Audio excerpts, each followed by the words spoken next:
afternoon.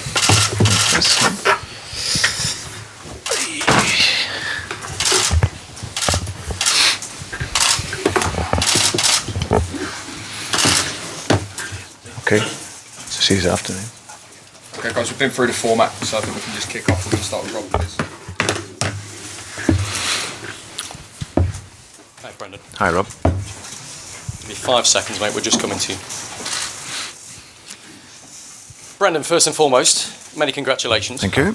And then the first question is a pretty obvious one. Why? Why did you want to make this move? Well, it's a very, very difficult decision. I think that if I was making this decision with my heart, and I'd be at Celtic for life, because it's an incredible club I supported all my life. But it all happened very quickly. I was presented an opportunity that came to me, and obviously, of course, then emotionally you're having to take that out.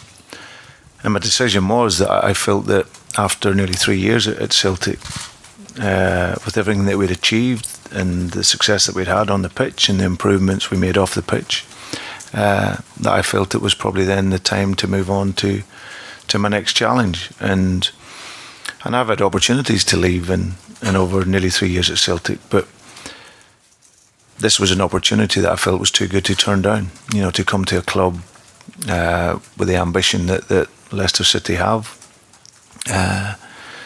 with a very simple infrastructure that allows me to work well with the chairman and John here as the sporting director, and like I say, a group of players that are young and that are hungry, and of course that have needed stabilising, because obviously the emotions here on and off the pitch has been, you know, it's been incredible, the journey to win the league and then the real tragic events of earlier on. So I felt I could come in and help, and also, you know, we're moving, you know, in just over a year's time to one of the best training grounds in the world. So all of that in the mix, like I said, it wasn't easy at all, and I've got family and everyone that are still deeply upset. However, I have to remove that emotion in my career as a football manager, and then, like I say, I'm very happy that I made the move. You say some of your family were upset. Did they need some convincing? Well, no, it's not. You know, I have to make the decision. I think that my family have grown up Celtic supporters and many friends. And not only that, of course, there's real sadness, because in my time in Scotland, I've made a whole host of friends, you know, in the football club itself. You know, the players were amazing for me there every single day. You know, they really enthused me to come in and work with them. Absolutely incredible bunch, and they'll continue to have the success.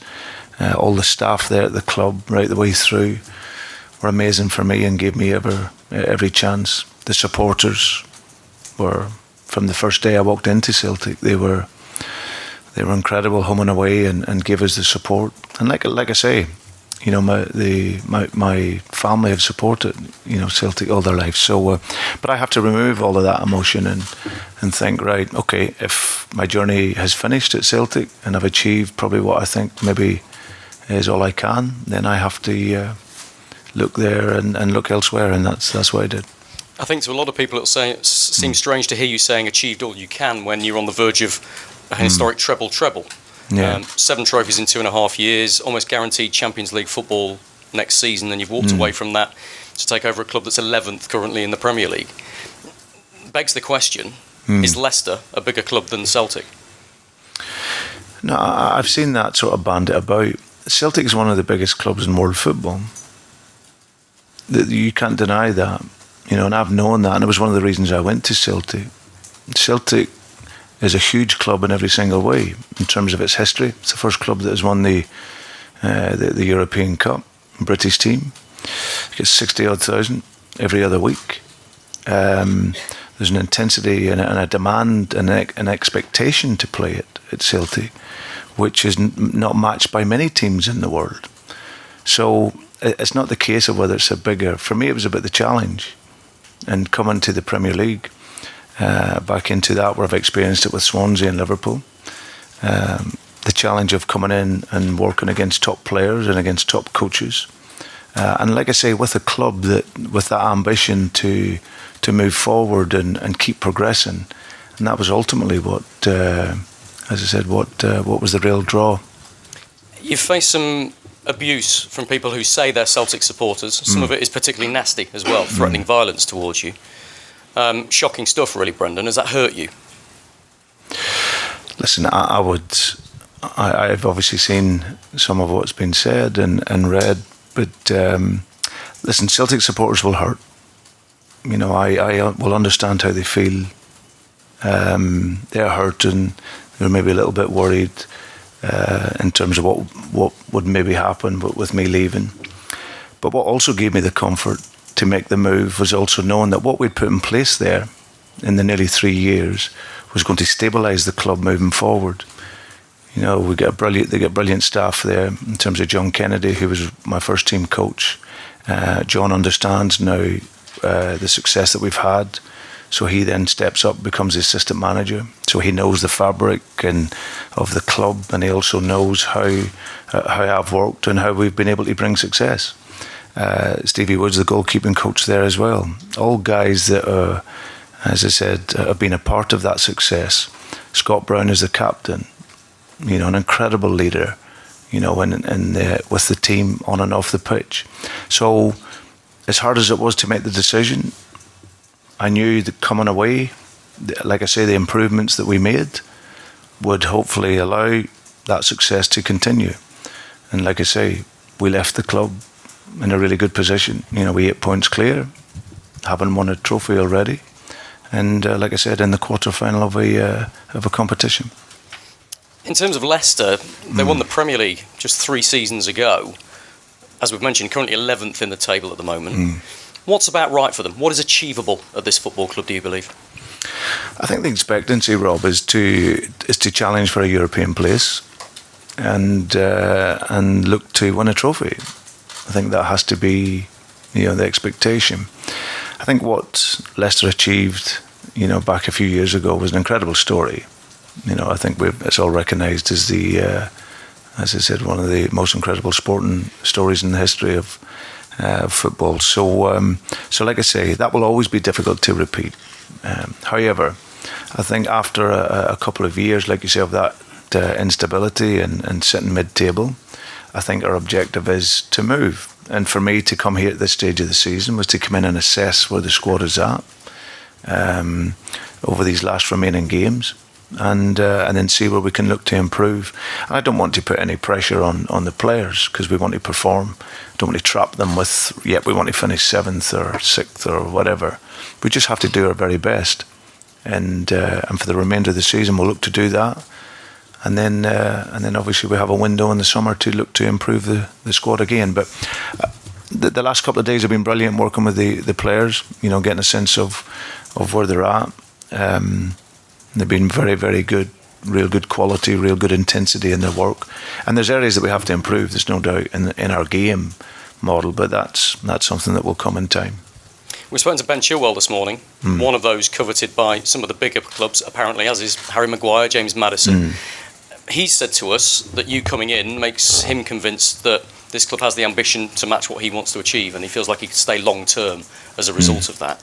From your perspective, how important to keep those real stars, the young stars, the future here at Leicester City? Well, that was part of the draw, you know, coming to here. It's such an exciting group of players. I think you can see the likes of young Harvey Barnes and Ben, like you say, James, young Ndidi, and so there's a whole raft of very, very talented young players here that we can improve and develop.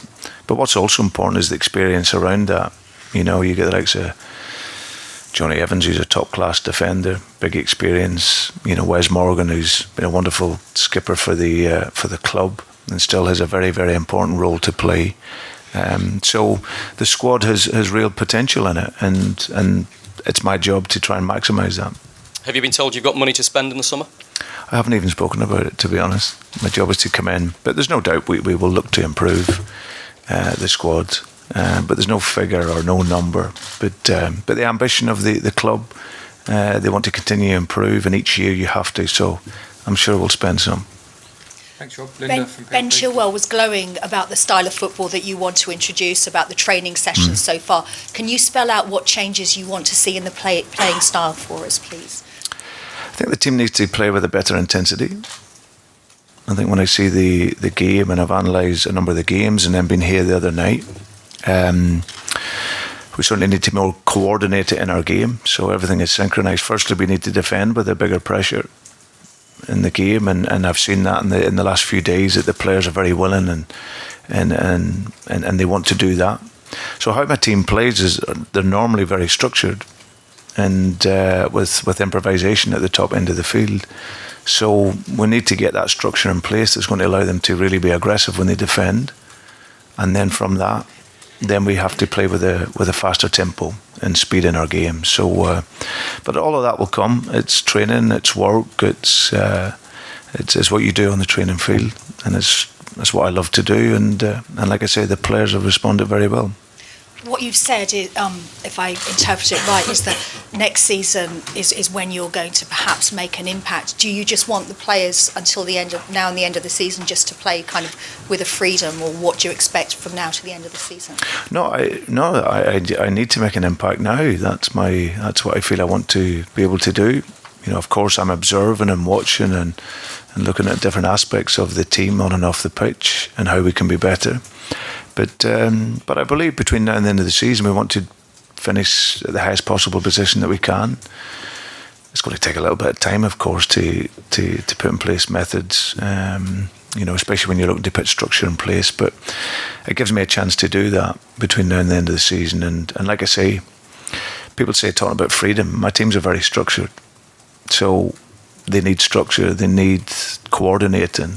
And that's something that you do on the training field and off the field. So, but the response has been brilliant so far. We've got real top quality players who I believe will get better and better. And certainly Ben said that you'd taken him aside, you'd spoken to him, offered him just a few key points about where he can change his game. Have you had the opportunity to have those discussions with everyone yet, or does that come in the future? Yeah, there's only 24 hours in the day.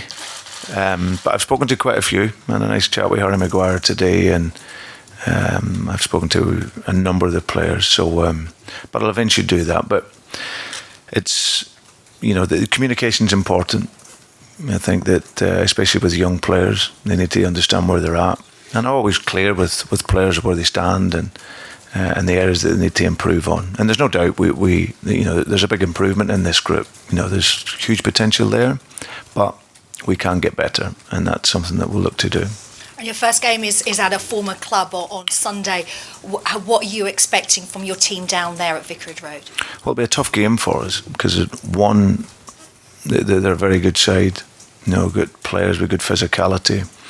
And also I know Vicarage Road as a manager because it was my first job, and it was always difficult for any team to go to Vicarage Road.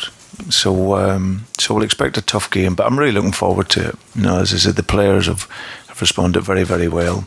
They've had a nice win during the week, which always breeds confidence. Training has been good. We'll make our final preparation tomorrow, and then, like I say, it'll be a really good game. Ian, Pleasure. Brendan, Ian String from BBC Leicester. Welcome to the city. Good Thank luck. I wonder what the message was from the Vice Chairman, Kuntop. The message to you and what he hopes from you. All Kuntop gave me was support. I think he's keen, like all the supporters, you know, to see his team do their very best, you know, to see good football, but importantly to win. You know, we're here to win. That's key. But he likes his teams to play in a certain style, and like I say, he's been absolutely brilliant. You know, you think of the trauma and all of the emotion that has surrounded him. I've been absolutely astonished by his own stability. And that was also very, very important for me coming, because I felt that I could help him on his journey and where he wants to take Leicester to. So for the first time in his life, he's without his father. He's made decisions without his father. And he's been so courageous and brave throughout the whole process. And that really was clear to see. So he's given me all the support I'll ever need. You know, want me to help create the club along with himself and John. And we'll work very closely to give the Leicester supporters a team they can be proud of, and like I say, improve the players. You mentioned a team, or we're aware there's been a team briefing. You've had a chat with the players clearly when you've been in. How is that? How are the characters? How did they take you, and ultimately, how did it feel in there? Well, I had a meeting with them yesterday, just outlining our vision going forward. That's always important. You always want to impose that sort of football philosophy, but share with them the ideas and talk about culture and environment. Because that's important. It's very important if you're having, especially young players, but any players that want to improve, they have to improve within the environment. So it was just outlining a couple of key points along that route, and then obviously what my expectations are, and of course what my commitment is to them, and at least they start from day one, knowing the direction that we're going in. You mentioned budget and no chats about players possibly coming in. I wonder how much of a challenge you think it may be keeping some of the players that are already being spoken about, Brendan, Ben Chilwell and Harry Maguire. You've talked about the stars you've got. How much of a challenge is it going to be to keep those sorts of players here? Yeah, it always is, because they're outstanding players, and I think the squad has a number of those. But I think all we can do is do the work at the club that hopefully will convince the players to stay. There's always going to be other possibilities for players at some point, but we deal with that when it comes. I think what's important is that we create an environment where the players want to be there, they want to stay, and whatever else happens after that, then we'll just have to deal with it. And finally, just on the game, is there any injury news? Is there anyone that's got bumps and bruises other than, I know you've not been here too long, but other than Daniel Marty, who I know is a relatively long-term injury? Is there anyone you're struggling with? And Mark Albrighton, I know, is an injury down. Yeah, no, apart from those two boys, everyone else should be available for the weekend. We've obviously got another day to go, but no, the players have trained very well, and like I say, we've got one more day, one more session to go, and hopefully they'll be fit and available. Pleasure. Brendan, forgive me for jumping back to Celtic. That's okay. One of the main criticisms from the Celtic fans is the timing. Why not wait until the summer? And was there an option to do that? And I understand the timing issue. I said, because if there was a time, the ideal time would have been the summer. Absolutely, it wasn't something that I was looking for. We were very focused. You see how we were when we came back from our midwinter break. The team very focused, playing very well, winning. This was an opportunity that arose, and very quickly, and I had a decision that I had to make very quickly, and obviously removing the emotion from that was something that was key. And I believe that this opportunity to come to a club like Leicester, it wasn't going to wait for me. So then I have a decision to make, and however hard that was, and however difficult it is, and like I said, I respect that people will hurt, but hopefully in time, the measure of my success there hopefully will be what we did on the field, and like I say, the improvements, Chris, that we made off the pitch to ensure that long-term success of the club. One of the banners, one of the headlines up there that's making a lot of noise is that you've swapped immortality for mediocrity. Is that unfair, and does that hurt? Listen, words, you always have to be careful with words. I try and not to focus on too much. I seen the banner, and like I say, it's the Celtic supporters were hurting. This is a worldwide fan base that is an incredible support. They give me everything, and so I'm not going to say anything other than that. I think it's a moment when there was a shock, and they're probably angry.